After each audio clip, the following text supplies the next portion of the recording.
caring about this comes from my own lived experiences of loneliness. And I think it's something everyone can relate to. No matter where you are in life, loneliness is something we all experience. And it's like hunger. You know, it's a biological signal that we need connection, we need people, and we are social creatures. And so the more we normalize this and talk about it, the better off we are. You know, I walk away from these events, interactions, the more I talk about this, that it gives me hope in a world that sometimes feels very, very, very hopeless. And so I'm just going to keep doing it forever.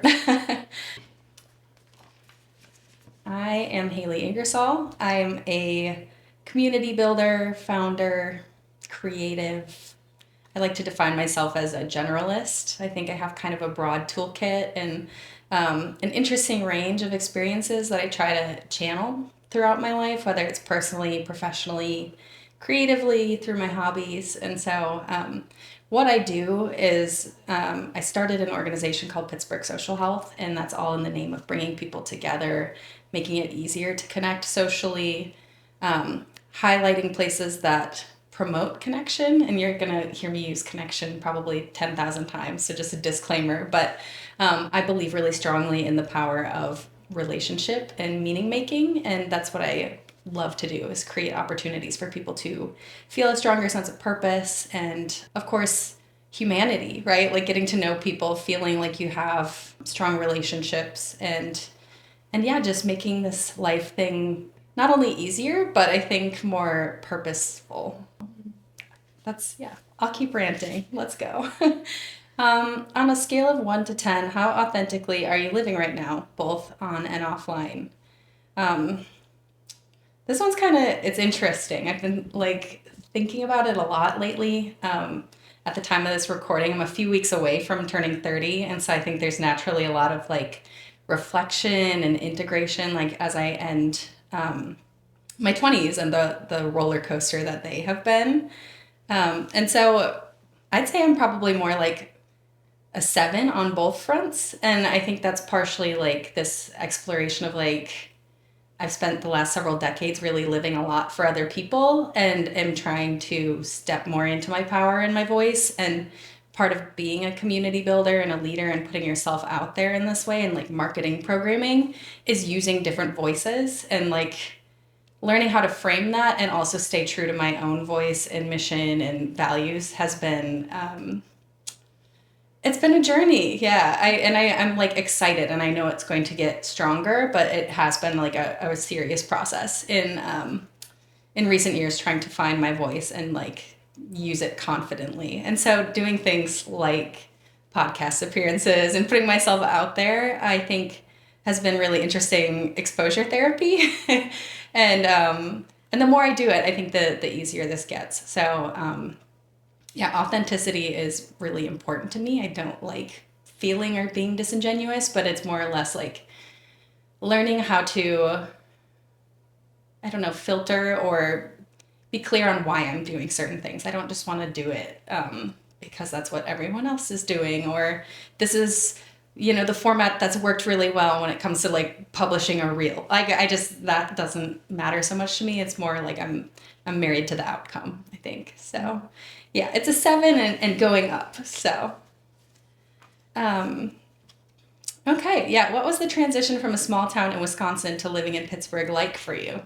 It's been great. I think my entire life, like I love small town life and have a lot of reverence for the people who are in my community, and it's where I'm from, right? Like it was formative for me in so many ways. But I've progressively moved to bigger cities, first for undergrad, then for graduate school, and now Pittsburgh is the biggest city I'm living in. And some people might scoff at that because a lot of people see Pittsburgh as a small big city. But I think this transition has been wonderful because I've met more like-minded people. I think it's not to say I'm not in line with a lot of like small town values, but I think just like being in more progressive spaces, places where there are things to do. Like my hometown has a Subway sandwich shop and a ballpark, and like you would have to drive quite a bit to go to a mall or movie theater or these, you know, communal spaces that I think add a lot of value to people's lives. third spaces, if you will. And so it's been great. It's been a lot of like change and progression, but people in my family even talk about like in high school, I went to some nerdy summer girls camp that was like mock government style, which is such a ridiculous thing. But as soon as I came back, they were like, it was like a switch flipped on, like you really locked in and joined all of these things and made it clear, like, I'm going to college, I'm going to go do these things. And so I think for me, that was the first taste of like, I want to be out there in the world and like see other places. And so, yeah, it's been rewarding. It's been good. Okay, talk to you about some defining moments in life that shaped the woman you are today. This could be like an entire novel, I think. So, I think one that comes to mind off the top is just my upbringing and some of the familial like trauma that was brought down from generation to generation, and like navigating having a parent with chronic mental health issues that were like long unaddressed and then were addressed, but there's still so much that like, yeah, it's something I think if you don't witness it firsthand, it's really hard to understand. And so it's been lonely in that way at times, of just feeling like, I hate to say that like it's unfair, but there are a lot of times where people are like, oh, that's so unfair that happened to you. And it's, maybe that's true. It doesn't really change my reality or the impact of that situation. So it's not to say that the statements like that aren't helpful, but, yeah, it has been formative in the way that, even just the way I interact with a lot of people, right? Like I grew up in a setting where I had to be very hypervigilant, aware, however you want to frame that, of the emotion state of, people I was living with. And that's been framed really positively for me in therapy settings of like, this is what makes you so empathetic. It's what allows you to be able to read the energy in a room and sort of shift things. And I wouldn't change it. I can't change it. And I'm really grateful for that in a way. Of course, it's been incredibly painful. And there's a lot of things about my life that have been unconventional in that way of, just like having a parent that maybe can't show up for you in a traditional sense, like at a graduation or a wedding. Like that stuff gets painful. Like even now, I'll get a little emotional about that. But at the same time, there are other ways that it's like made me so much stronger. And so again, would not change it. I love that. Other things. Again, I feel like this whole thing, I feel like I have to walk through like the journey of my 20s a little bit to really see how far I've come. And I think, again, this pattern of like the setting I grew up in made me pretty vulnerable to controlling relationships. And so like hot out of high school into college, ended up in a relationship that, yeah, basically mirrored like a lot of these sort of like chaotic, controlling elements, where my ability to show up and help people emotionally regulate and, kind of take on their burden was really useful to someone for a long time. And so that ultimately did not work. I, with the help of my brother and a friend, was able to break up with this person. And they sort of intervened after hearing like the mistreatment that was happening, which led to me living alone my sophomore year of college, which again, a little bit less common, right? I think in a college setting, many times you have roommates, you have probably girlfriends you're living with, and like you might be close to campus. But I was in this little apartment by myself, 15 minutes from campus. And it was beautiful in a way because I learned how to love my own company after coming out of that relationship, and it gave me the time and space to like create a sacred place and a spot where I could care for myself. And at the time I was really into sociology and psychology studies, so I was able to do a little bit of me search and better understand the people in my life, right? That and what they had gone through and how that had implications for all the people around them, including myself. And so again, it helped me better understand where they're coming from. It doesn't diminish any harm caused, but I think it was really, that whole process really just like, I don't know, helped me grow in a lot of ways. And in time, I had a better sense of like what a healthy relationship is. And so again, it's one of those things that I think like there are sometimes these fundamental things you fall into in your 20s that just like build your character, help you, set up better boundaries. And yeah, that was definitely a big one for me. And moving forward, I, found someone that I absolutely adore who understands, what healthy love looks like. And so that's been great. And yeah, those years living alone, I think were precious in a way of just, yeah, getting familiar with myself and being able to, again, it's been a process and still is ongoing. It will always be, but like really understanding who I am and nourishing my own curiosity and passions. Okay. So yes, it says you founded Pittsburgh Social Health. What is it, and what has building it taught you about yourself? So yeah, I founded Pittsburgh Social Health after moving here in 2020, which was, as many people know, kind of a circus of a year and led to a lot of social isolation. It was kind of a complete halt on life as we knew it and caused many of us to pause, create different things, take inventory of what we're doing. That also happened to be the year I was moving from Wisconsin to Pittsburgh to be with my now husband, then boyfriend, who is in a program here. And so founding Pittsburgh Social Health was largely informed by my process relocating. It's difficult no matter when you do it, moving cross country, and I think life transitions can be really chaotic, but especially 2020, it was like I moved in and we love our spot, but we don't really know our neighbors. So like the first 6 months was just kind of like shyly waving or walking around the neighborhood being like, where could I possibly work? Or like, where should I be hanging out? And so that adjustment was really difficult for a while. And it felt almost like, for a long time, I did not like Pittsburgh. I was just like, man, this is going to be a tough couple of years. And I think it came sometime maybe like summer of 2021. So roughly a year into living here, I decided to sort of actively romanticize my life here because I was like, it's not changing that I'm going to be here as long as I'm with this person who's in this program that's going on for a couple more years. Like it would serve me well to actually make an effort to like this place. And so certain gestures, like it was around the holidays, I think we made cookies for our neighbors and wrote little cards and said, here are our phone numbers. And that was like it planted a seed for these relationships that eventually did blossom when the world opened up a little bit. And another thing I was doing was like side hustling, which I still do, but walking dogs in my neighborhood was it was a way for me to get out, to walk around.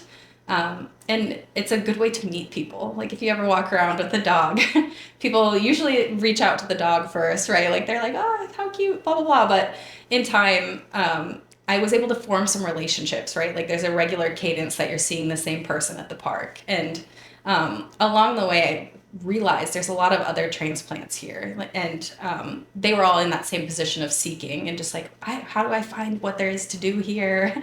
And so with that pattern recognition was like, I think someone needs to host something. Like maybe I can prop something together. And so I think this was around 2021 into 2022. I had been attending programming through the Salon PG, which it was a women's collective that got together for a variety of things. It could have been a writing workshop or, I don't know, parenting support or learning how to crochet. It's so many things.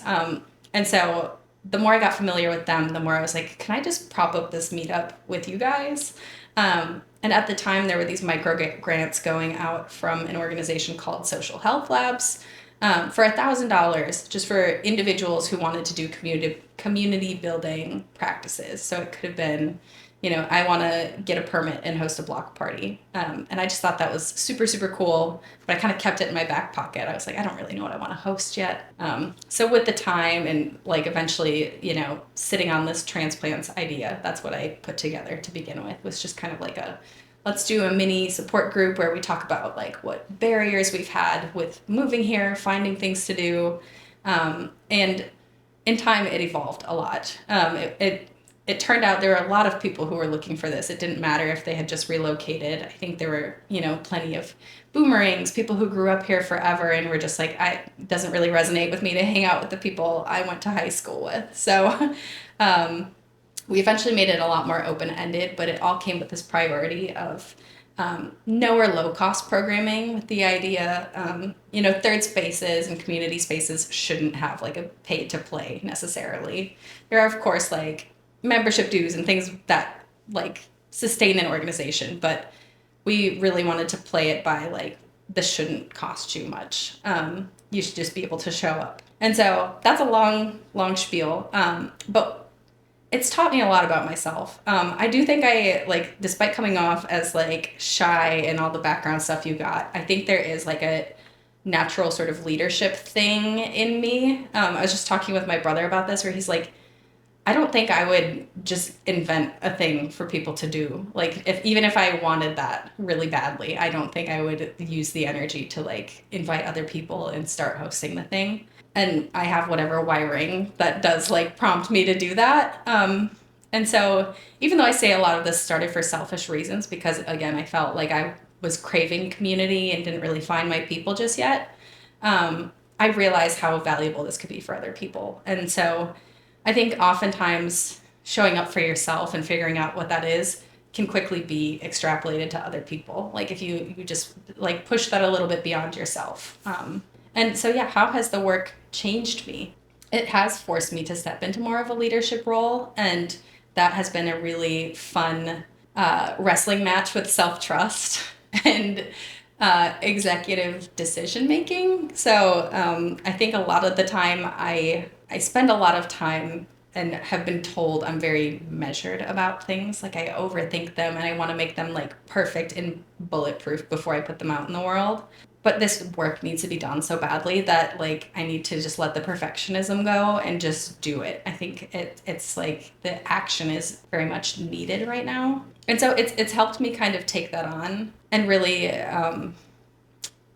see myself as a leader and someone that people can trust, but also as an entrepreneur of sorts. Like it's not something like a term I would have really claimed before, but I do think doing things that are somewhat novel allows for that in a way. And so it's been kind of a fun exploration in my own like personal passions, I think, and being able to externalize that. So yeah, I think it's been just a fun exploration of self and also seeing what you're capable of. It's really interesting if you have like enough gall and motivation to get things done, like what you can really pull off, even on a shoestring budget. And yeah, so I think it has changed my relationship with risk taking, and I've realized I can be a little bit more delusional about things, and it might pay off.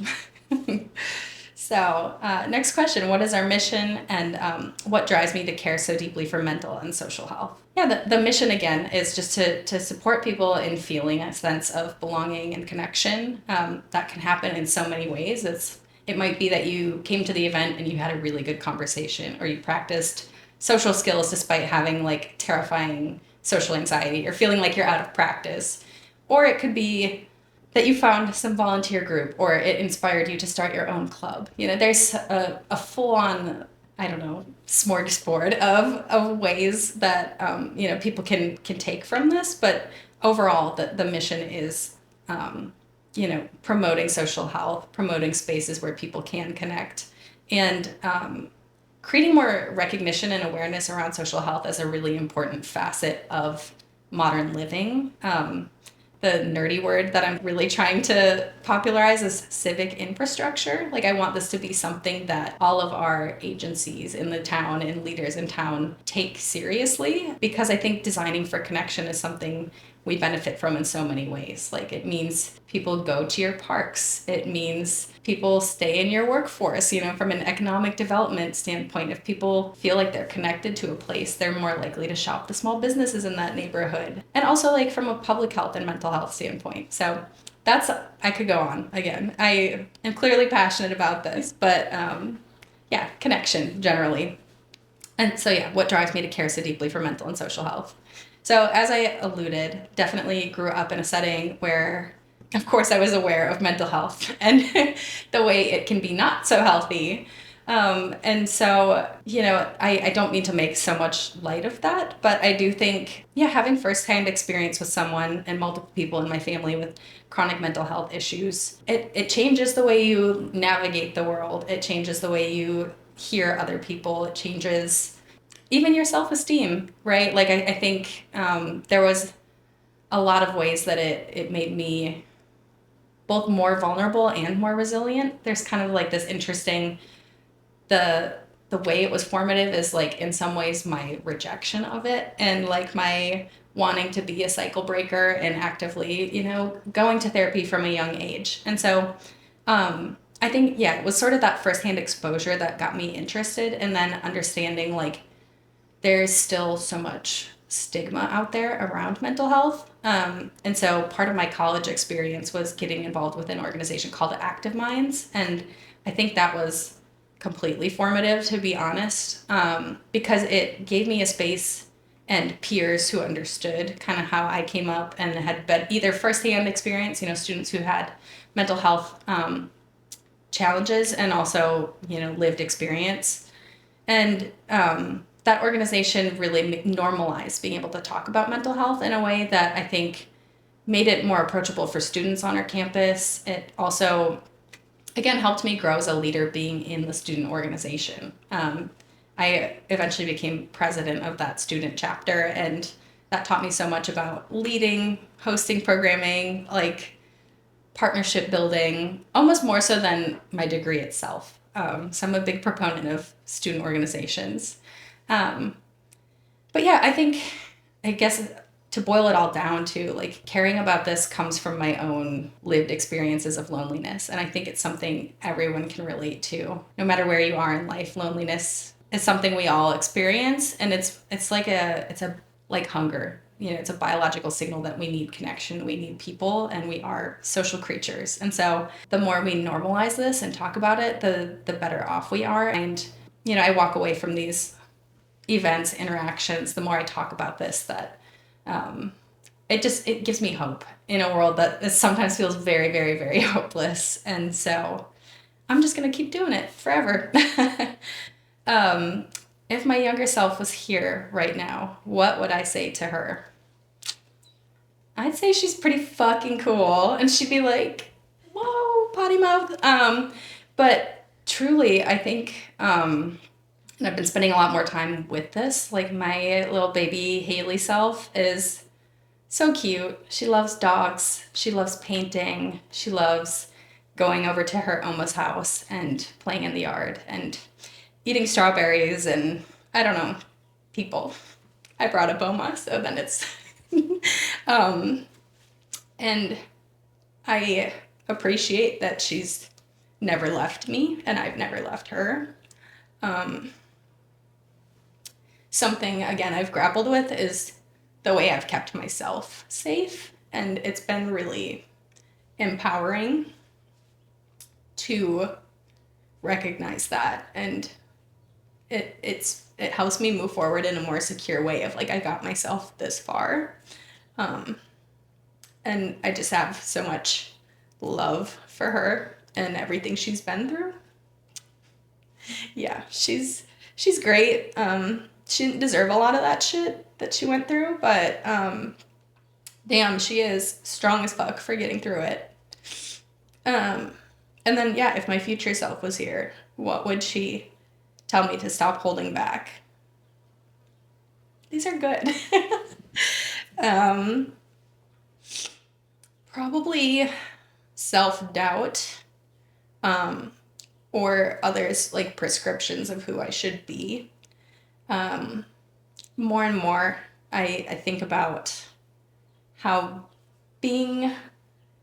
how should I say it? Being compliant and being a rule follower and always trying to keep other people happy has not gotten me very far. But in the moments where I rely on not just myself, but also my own intuition and my values as a North Star, I get so much further, even if it means I'm a little delusional. I think thinking outside the box and being adaptable, mobile, like constantly thinking about how I can be better as a person and pursuing this ambition and this purpose has really, when I don't stray from that, I really find that I am like in my most aligned way of being. And I think my future self would be like, do more of that. And I think that's what's exciting about entering this new decade and this new chapter is I feel that version of me is like arriving after what has been a really kind of liminal past year and going through, so many personal reflections and changes. So yeah, she told me to just like keep doing what I'm doing, but like do it a little harder. The biggest lesson life is teaching me right now, probably balance and boundaries. As I mentioned, I have sort of this generalist mindset and I love to have my hands in a million projects. And I have such an appetite for all of this social connection stuff that I'm doing it on the local level. I have peers on the state level that were talking about these things. I'm trying to make this more of a national movement and anchor to these national things. And so my head is very busy. My computer tabs are very busy.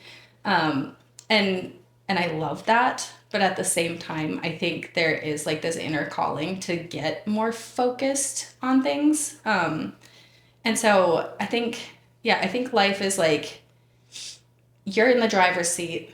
This isn't all just happening to you. Like you're actively choosing it. And I recognize that agency. And yet I think there is a piece of me that's like, how can I simplify this?